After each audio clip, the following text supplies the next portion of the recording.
ಶ್ರೀ ಗುರು ಬಸವಲಿಂಗಾಯ ನಮಃ.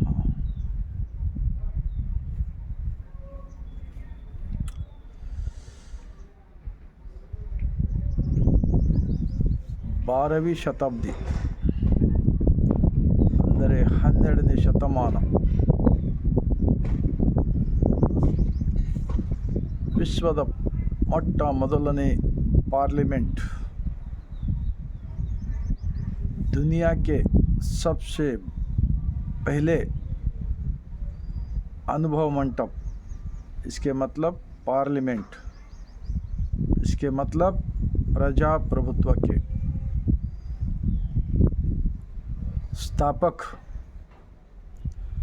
महात्मा बसवಣ್ಣನವರನ್ನ महात्मा बसवಣ್ಣ जी के और उस ज़माने के महिला लोगों को जो हिम्मत और ज्ञान के ताकत के ऊपर ज़िंदगी करने का एक हौसला,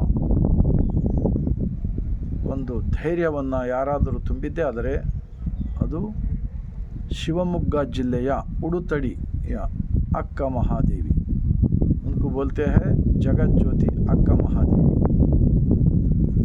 और सारे 770 1,96,000 शरणों ने, जो मेहनत मजदूरी करके खाने वाले लोग, उन ज़माने में जो भयानक वातावरण था, जो नीचे दबाए हुए लोगों को गले से लगा लेकर उनको प्यार मोहब्बत से अनुभव मंडप में स्वागत कर लिया, सो इतिहास किसको तो मिलेगा तो महात्मा बसवण्णा जी को। वैसे एक अनुभव मंडप 900 साल की पुरानी इतिहास इस किताब में है। इसके अंदर 2500 वचन है। ये वचन को कोई भी कितने भी खराब आदमी रहने दो, सच्चाई के दुश्मन इसको झूठ नहीं बोल सकते हैं। इस वचना 23 भाषा में हमारा भारत देश के उस ज़माने के पहले के राष्ट्रपति हमीद अंसारी और अभी कुछ साल पहले देश के प्रधानमंत्री श्री नरेंद्र मोदी जी उद्घाटन किए हैं। 100 से ज़्यादा शरणों का वचन है इसके अंदर। ये देखिए 2500 वचन है। 2500 छोटा छोटा वचन है। हर एक वचन आज देश के अंदर जो राजकारणी लोग, जो धर्म के प्रचार करने वाले लोग, एक दूसरों से दुश्मनी बहुत हो रहा है। ये सारे अज्ञान से जो हो रहा है, इसका रुकावट कर सकते हैं। इसका ऐसे विचार को, जो बुरे काम, जो एक इंसान से लड़ाने का काम रोक सकते हैं, वैसे वचन इस किताबों में है। अब एक महात्मा बसवण्णा जी का बहन का बेटा, अक्का नागम्म का बेटा चन्न बसवण्णा का एक वचन बोलता हूँ मैं कन्नड़ में, उसके बाद में मैं हिंदी में बोलूँगा। 890 साल पहले लिखा हुआ है।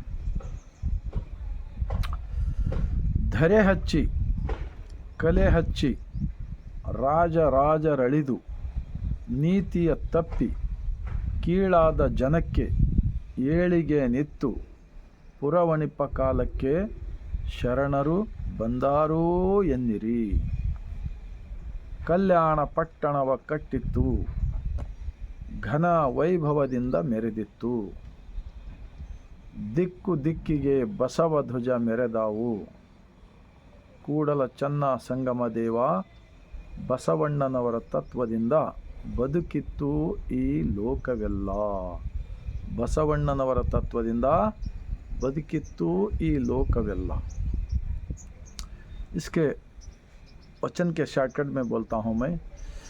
चन्ना बसवण्णा जी 12वीं शताब्दी में अनुभव मंडप में जितने भी लोग आते थे, ईमानदार, सच्चाई और जैसे हम बोलते वैसे चलने वाले, उनके आचरण में अगर सही रहा, उनका वचन अगर करेक्ट रहा तो उसके ऊपर सिक्का मार के उन वचनों को जमा करते थे.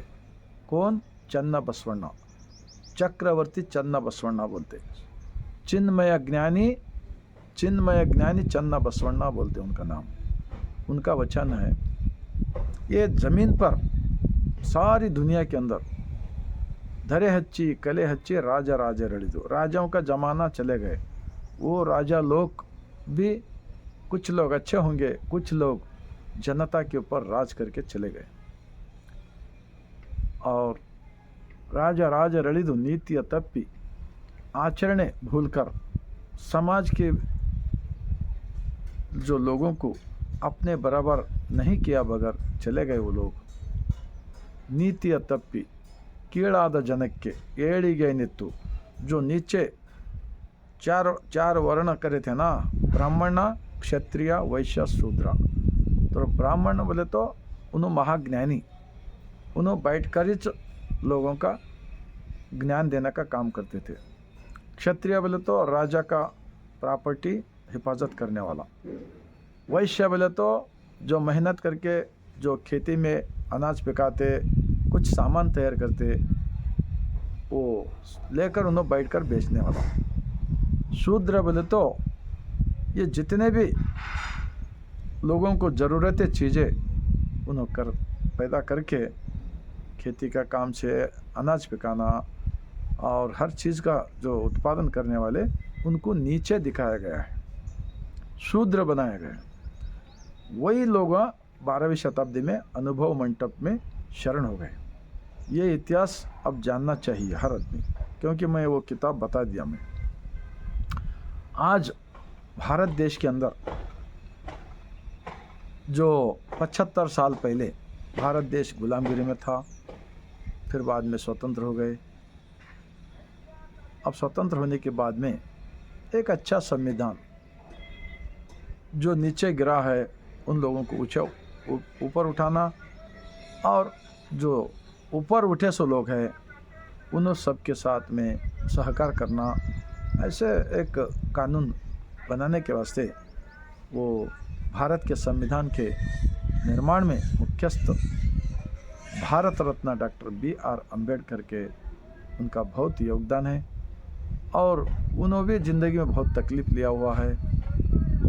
वैसा ही 12वीं शताब्दी में भी महात्मा बसवण्णा जी, उन्होंने भी जो शोषित वर्ग का जो अपमान और उनका तकलीफ़ देखकर उनको बहुत दुख होता था. उन्होंने विजय राजा का प्रधानमंत्री होते हुए भी उन्होंने इन सब का जो दुख दूर करने के वास्ते जो मेन कनेक्शन है, जो इंसान को मानसिक रोगी बनाने का एक फैक्ट्री है ना, ये भगवान का फैक्ट्री समझो, वो फैक्ट्री दुनिया को झुकाता है, अभी भी झुकाने का कोशिश चल रहा है. तो उन्होंने क्या किया, महात्मा बसवण्णा जी, तुम चाहे तो बहुत बड़ा ज्ञानी बन सकते हो, तुम्हारा शरीर ही मंदिर है, तुम अपने अंदर का अज्ञान का विचार निकालो, एक सच्चाई के रास्ते के ऊपर चलो, और सभी इंसान जानवर के ऊपर दया करो, सभी एक ही भगवान का हम सब बच्चे हैं, ऐसा मान के चलने के वास्ते अनुभव मंडप में इष्टलिंग दिया है. इष्टलिंग देखो, 770 1,96,000 लोग, सबकी छाती पे इष्टलिंग है. तो उन्होंने क्या किया, जो मानव निर्मित मूर्ति का पूजा करने का उन्होंने पूरे लोग छोड़ दिए, छोड़कर अनुभव मंडप में अपना अपना काम करके वहाँ जाकर सबके साथ बैठकर ध्यान करना, प्रार्थना करना और वचन का चिंतन करना, ऐसे अच्छा रास्ता पकड़ के चल रहे थे। बाद में अंतर्जाति का विवाह हो गया। हरड़िया पाद रक्षा बनाने वाले, चप्पल बनाने वाले, मधुवर्ष उन्होंने ब्राह्मण का मंत्री, उनका क्या है नहीं, उन्होंने भी इन शरणों का विचारों को मानकर कबूल होकर उनका दिल से बदलाव होकर हरड़िया का बेटे को उनका बेटी देकर शादी कराए और वो सब दोनों अनुभव मंडप में सभी लोगों का आशीर्वाद लिए और अच्छा उनका खुशी से थे। और ये जातिवादी लोग उस ज़माने में झगड़ा लगाए बसव कल्याण के अंदर, और पूरे आज भारत देश में कितने कास्ट बनाए ना, वो सभी लोग हैं इस किताबों में मैं पढ़ा हूँ। उन सभी लोग बसवण्णा का बहुत आभार मानते थे। महात्मा बसवण्णा को तो भगवान के समान मानते थे, क्योंकि हमारे इतने सालों से हम शोषण में गिर के हम लोगों को कोई पूछने वाला नहीं था, बहुत तकलीफ। ऐसे वक़्त महात्मा बसवण्णा जी जो प्यार मोहब्बत से हमको अच्छा ज्ञान दिया बोल के खुश होकर उनको गुरु भी मानते थे। और कुछ लोग बसवण्णा को माँ बोलते, पिताजी बोलते, बंधु बोलते, बड़गा बोलते, ऐसे बहुत सारे शरणों ने अपना अपना वचनों में लिखा हुआ है। मैं ये वीडियो क्यों करता हूँ बोले तो मैं भारत देश के अंदर रोज़ झगड़ा चल रहा है। ये झगड़ा लगाने वाला कौन है, इनको पहचानना बहुत ज़रूरी है। अगर न समझकर इस झगड़ा में कोई भी शामिल हो रहा है वो बहुत बड़ा गलती कर रहा है, क्योंकि सरकार का कानून बहुत लंबा होते हैं बोलते हैं।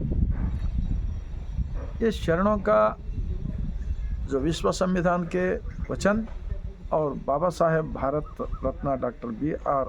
अम्बेडकर के भारत के संविधान के जो रूल्स है, उस रूल्स को छोड़कर अगर कोई भी इस देश में जो दंगा फसाद तोड़ फोड़ जो कर रहा है ना, इनका गलती एक न एक दिन बहुत बड़ा बुरा हाल भी हो सकता है।